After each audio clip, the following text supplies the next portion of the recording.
Hello दोस्तों, आपका स्वागत है अविनाश क्लासेस के हिंदी स्टेनो चैनल में। अब डिक्टेशन स्टार्ट होगा। स्टार्ट।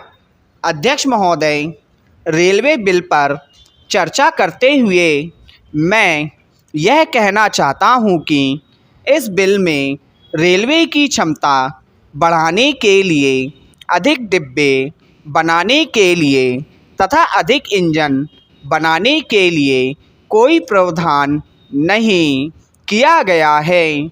जहां तक रेल के कलपुर्जों की गड़बड़ी या रेल कर्मचारियों की लापरवाही के कारण दुर्घटनाएं होती हैं और इन दुर्घटनाओं का मुआवजा आम जनता के सिर पर डाला जाए और आम लोगों पर कर लगाया जाए, यह कोई उचित तर्क मालूम नहीं पड़ता है।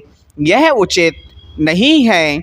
जहां तक दुर्घटनाओं में मुआवजा देने का प्रश्न है, इसमें दो राय नहीं है कि उनको मुआवजा अवश्य मिलना चाहिए, लेकिन आम जनता पर कर नहीं लगाना चाहिए। संविधान में सभी नागरिक बराबर हैं।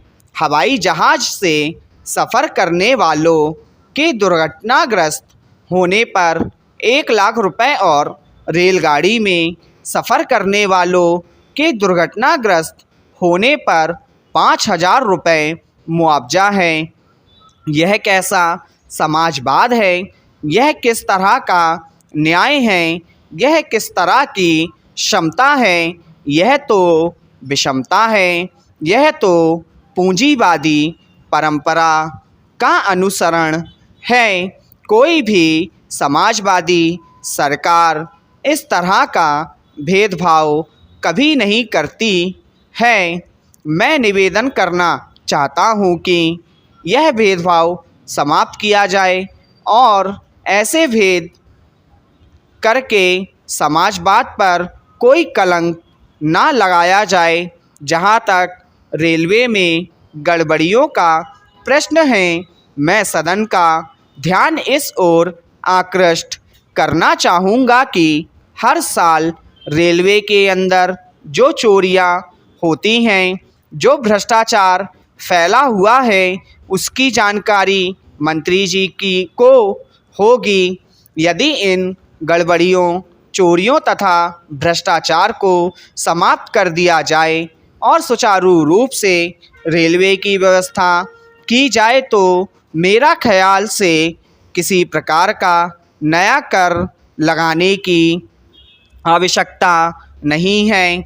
मैं रेल मंत्री जी से निवेदन करूंगा कि वह सदन को आश्वासन दे कि जो गड़बड़ी है, जो अर्थव्यवस्था है, उसको दूर करें। पैरा महोदय, जहां तक दुर्घटनाओं का प्रश्न है, उनका एक कारण यह भी है कि रेलवे के अंदर जान पहचान के बल पर बहुत से अयोग्य लोगों को नौकरी मिल जाती है। ऐसे लोग वहाँ पहुँच जाते हैं जो अपने कर्तव्य का पालन सही रूप से नहीं कर पाते। दूसरा कारण यह है कि जो रेलवे के कर्मचारी हैं, आज उनमें व्यापक असंतोष है। उनके साथ न्याय नहीं किया जाता है। जब तक उनका यह असंतोष दूर किया जाएगा, तब तक रेलवे के अंदर जो गड़बड़ी है वह दूर नहीं होगी और फिर रेलवे की क्षमता भी नहीं बढ़ेगी। इसलिए मैं मंत्री जी से यह निवेदन करना चाहता हूँ कि रेलवे कर्मचारियों में जो व्यापक असंतोष है उसको दूर करें, ताकि जनहित में, राष्ट्रहित में, देश के विकास के लिए रेलवे की क्षमता बढ़ाएं। रेलवे तो पिछड़े देश के लिए विकास का एक साधन है। यदि उसी में गड़बड़ी चलेगी तो देश का विकास नहीं होगा। हमें रेलवे की क्षमता बढ़ाने तथा उसमें सुधार लाने का प्रयास करना चाहिए। स्टॉप।